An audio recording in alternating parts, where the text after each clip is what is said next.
This is AFE's Power Play, where we power up your ride. I'm Mike Duval, and today we're going to add some much needed ponies and torque to this 2004 Jeep Wrangler TJ's 4-liter 6-cylinder engine. And how are we going to do that? Well, those ponies and torque are going to come in the form of AFE's Mach 4 stainless steel catback exhaust, their silver bullet throttle body spacer, and their Stage 2 SI intake system. So hang on to your hats, let's go get these parts installed.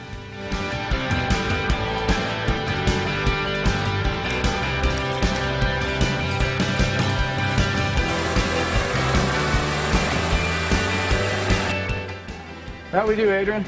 Mike, we got on horsepower, we got 133, and torque, we got 175. Super. All right, well, I'm going to go install the goods, and we'll see what we come up with after. Yeah, let's get this thing back on here. All right, man. Cool. Thanks. Yeah. All right, we got all our parts ready to go here, and we've got Jason Bruce, Marketing Director, to tell us about them. Thanks. Hey. Today we're going to be putting on the AFE Power Package for the Jeep Wrangler TJ. To start that, we're going to use the Stage 2 intake.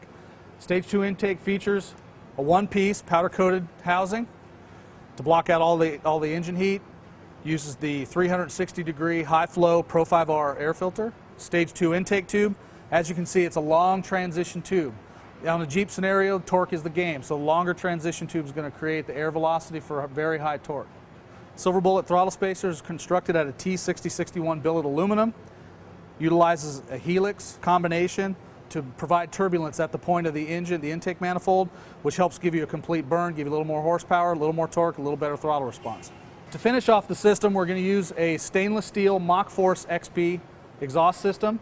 This exhaust system is actually our high-tuck model, so the exhaust tip is kind of built in. It's got a built-in turn down that allows it to hide underneath the body panel, so you're not crushing it when you're doing high reticulation, up hills, down hills, that kind of deal. The Mach Force XP also uses OE-style hangers with the bayonet. We use band clamps for the best possible clamping strength, straight-through design muffler for maximum flow, and a really aggressive sound. So this kit should produce some really big numbers, make the TJ sound real good. First thing we're going to do here, get the intake tube out of the way. And off it goes. There's nothing here, there's no sensors or anything, so basically trash. Take out the air filter. Nasty, no maintenance.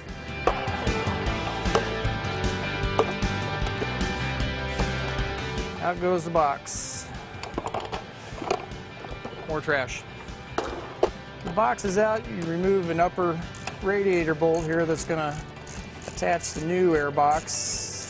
Next, we're going to remove the front bolt on the strut rod between the radiator core support and the firewall. Then we slide the housing on.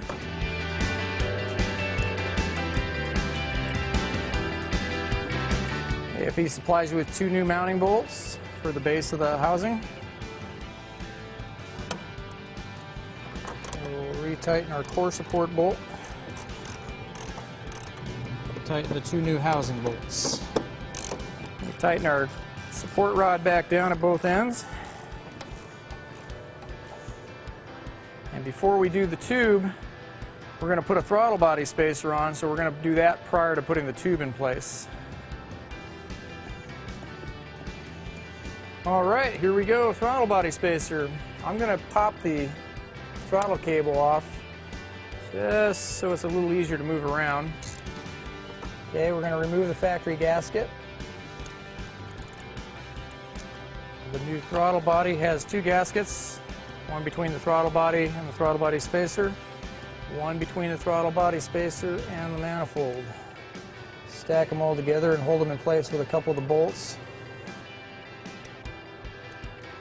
You want to tighten the throttle body back down in a cross pattern. Don't overdo it. We're all set. I'm going to reconnect our throttle cable and go back to finishing up the intake and the air tube install. Attach the intake tube to the air filter housing, top of the throttle body. The last item is the new vent tube. Remove the factory one completely. What do we do with this?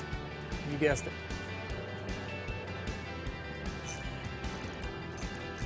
That's it, intake's all set. Now we'll get her up in the air and get the exhaust.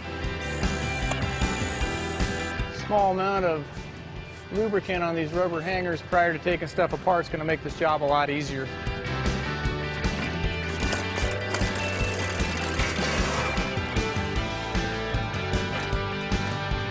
Now the skid plate's out of the way.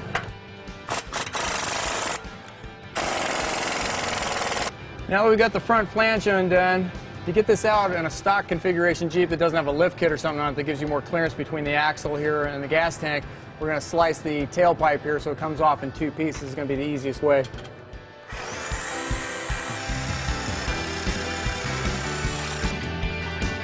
Success!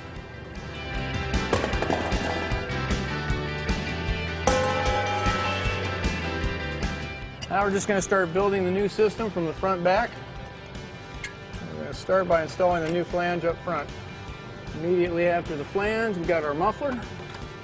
Then we have a small intermediate pipe to go between the tailpipe and the muffler. And lastly, our tailpipe.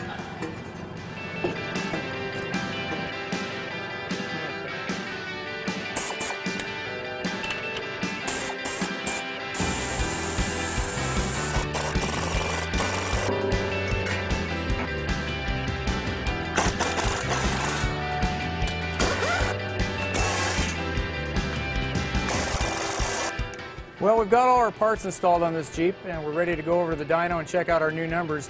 You know, one of the nice things about this kit is how easy it was to install. We spent a little less than an hour's time with basic hand tools and got it thrown on there, no problem. So it's definitely a do-it-yourselfer friendly kit. So let's go over to the dyno, we'll see what happens.